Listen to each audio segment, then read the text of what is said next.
السلام علیکم، میں ہوں عائشہ بخش۔ رپورٹ کارڈ میں خوش آمدید۔ سپریم کورٹ کے سابق چیف جسٹس اور سندھ کے 31ویں گورنر جسٹس ریٹائرڈ سعید الزمان صدیقی گزشتہ روز کراچی میں انتقال کر گئے۔ وہ 2 ماہ 2 دن تک گورنر رہے۔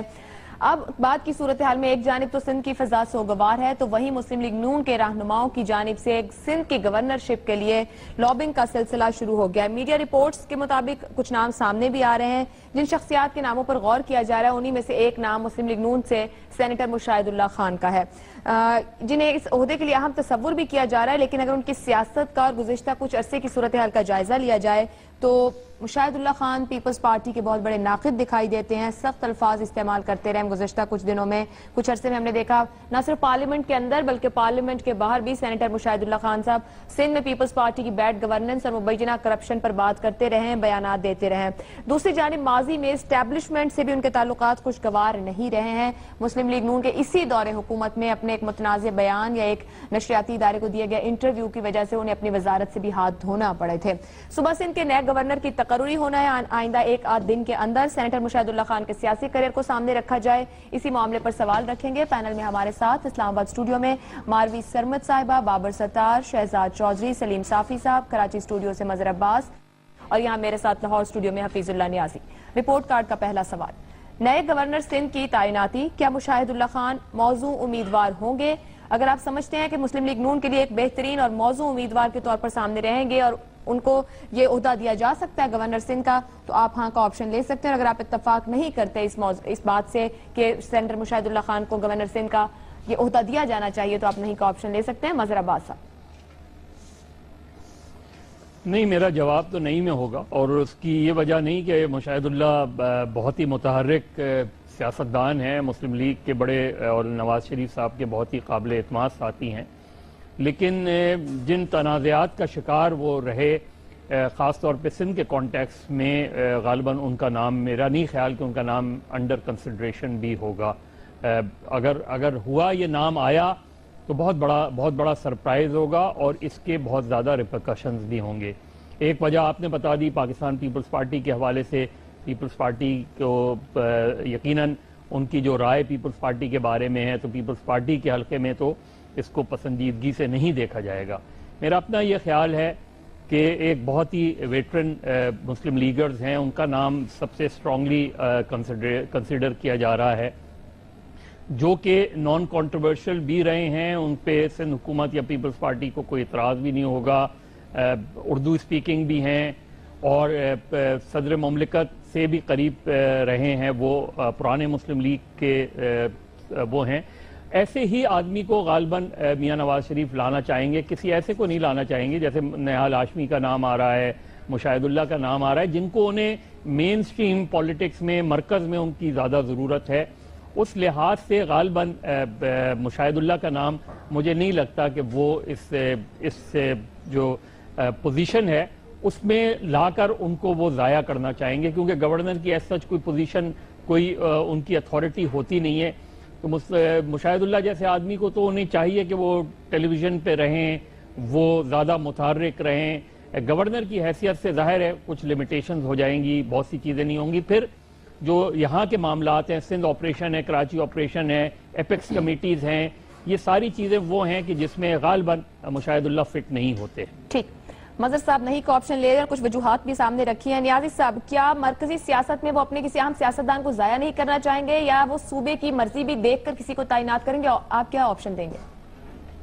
میرے خیال مظہر صاحب کی جو یہ ایک جو حتمی جو انہوں نے فکرہ کہا ہے کہ چونکہ وہ ان کی سیاست میں بڑے متحرک ہیں اور بڑا ان کا ایک رول ہے، انہوں نے ایون 2013 کے الیکشن میں میڈیا کے اوپر نواز شریف صاحب کے لیے جتنے کارنامے سر انجام دیے ہیں، وہ مسلم لیگ نون کے لیے ان کی کنٹریبیوشن جو ہے اس سنہری جو ہے حروف سے ہی لکھی جانی چاہیے، یہاں تک تو درست ہے۔ لیکن اگر یہ آپ مجھ سے پوچھیں کہ جی ان سب میں تو مشاہد اللہ خان جو ہے، کیونکہ ایک بڑی ایک ایسی پوزیشن ہے کہ جس میں آپ واقعی کسی تکریم کرنا چاہتے ہیں، عزت کرنا چاہتے ہیں، تو مشاہد اللہ خان سے زیادہ فٹ جو جس کو کہنا چاہیے کہ امیدوار کوئی نہیں ہے۔ پہلی بات دیکھیں، ایک ذہن میں رکھیں کہ مشاہد اللہ خان ان چند لوگوں میں سے ہیں کہ جو سیاست کے اندر جنہوں نے